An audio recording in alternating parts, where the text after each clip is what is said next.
বন্ধুরা রক্তবীজ 2 দেখে আসলাম। সো কেমন লাগলো আর দেখা কতটা ওয়ার্থ ইট, চলো কথা বলে নিই। হ্যালো, আমার নাম আশিস আর তোমরা দেখছো পোস্টম্যান টকিজ। দেখো, শুরুতেই বলবো যারা এইভাবে মুভিটা দেখতে যাচ্ছ যে রক্তবীজ 2 ইজ বেটার দ্যান রক্তবীজ 1 ফর ইটস সিকোয়েন্স ভ্যালু, তারা কিন্তু ভুল করছো। কারণ আমার মনে আছে যে 2023-এ যখন রক্তবীজের সাথে বাঘাযতীন ক্ল্যাশ করেছিল, তখন কিন্তু রক্তবীজ 1 ক্লিন উইনার ছিল in terms of box office collection. আর মুভিটাও কিন্তু এক্সেপশনালি ভালো ছিল, যেখানে ফ্যামিলি ড্রামার সাথে সাথে থ্রিল উইথ ন্যাশনাল ইস্যুকে কিন্তু হাইলাইট করা হয়েছিল। মুনির আলম মানে অঙ্কুশের ক্যামিও দিয়ে কিন্তু মুভিটা শেষ করা হয়েছিল। আর সেই মুনির আলম দিয়ে কিন্তু রক্তবীজ 2 এর শুরু। যেমন তোমরা ট্রেলারে দেখেছো যে মুনির আলম কিভাবে টেরোরিস্ট হয়ে ওঠে, বা সে আগে কি ছিল আর কেনই বা তাকে এই কাজটা করতে হচ্ছে, আর কিভাবে সে ছক কষবে ইন্ডিয়ার এগেনস্টে একটা বড়সড় প্ল্যানকে এক্সিকিউট করার জন্য। সেটা দেখতে হলে ভাই তোমাকে মুভিটা দেখতে হবে। আমি কোনো স্পয়লার দিতে চাই না। এবার যদি পারফরমেন্সের কথা বলি, তাহলে প্রথমেই বলবো যে আবিরকে কিন্তু আরো কমার্শিয়াল সিনেমা করা উচিত, কারণ ওকে কিন্তু মাস লাগছিল অ্যাজ আ কপ অফিসার। মানে আবিরের এন্ট্রি থেকে শুরু করে কিছু কিছু অ্যাকশন সিন আছে, যেমন একটা ধোবিঘাটের সিন আছে, দারুণ লাগছিল। আর এবার যদি মিমির কথা বলি ভাই, ডিসঅ্যাপয়েন্ট করেছে। কারণ ফার্স্ট পার্টে যে সংযুক্তার ক্যারেক্টারটা মিমি প্লে করেছিল, ওটা অনেকটা স্ট্রেট ফরওয়ার্ড ছিল আর রকচটা একটা পুলিশ অফিসার ছিল। কিন্তু এই পার্টে কিন্তু ভাই মিমিকে দিয়ে জোর করে একটা কমেডি করানোর চেষ্টা করা হয়েছে, যেটা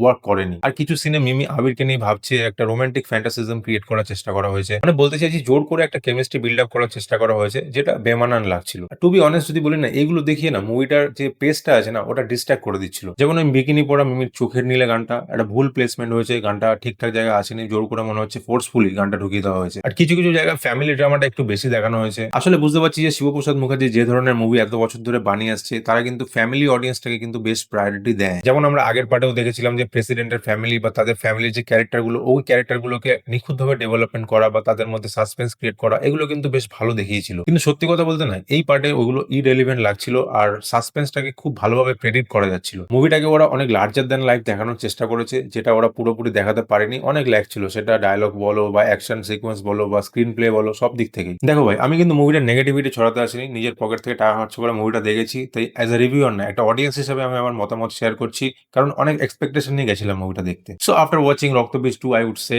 it's a one time watch movie with a good social message. So 3 out of 5। আর মুভিতে সেরকম কোনো ভালগারিটি বা নিউডিটি নেই, সো ফ্যামিলির সাথে তুমি আরামসে দেখতে যেতে পারো। মুভির লেন্থ 2 ঘন্টা 31 মিনিট। ফার্স্ট হাফে অনেক গ্রিপিং থাকে, বাট সেকেন্ড হাফটা একটু তো স্ট্রেচ ফিল করায়। এবার যদি অঙ্কুশের কথা বলি, নিজের রোলটা কিন্তু খুব ভালো করেছে। মেন ভিলেন থাকে অঙ্কুশ, আর ও নিজের বেস্ট দিয়েছে, এটাই বলতে পারি। অ্যাকশন কোরিওগ্রাফি এতটাই উইক ছিল যে হিরো ভার্সেস ভিলেনের যে টাসেলটা, ওটা ফিলই করা যায়নি। মানে চেষ্টা তো করেছে লার্জার দ্যান লাইফ দেখানোর, বাট ইট ডিডন্ট ওয়ার্ক। হ্যাঁ, একটা ক্যামিও আছে, সেটা বেশ ভালোই লেগেছে বলবো।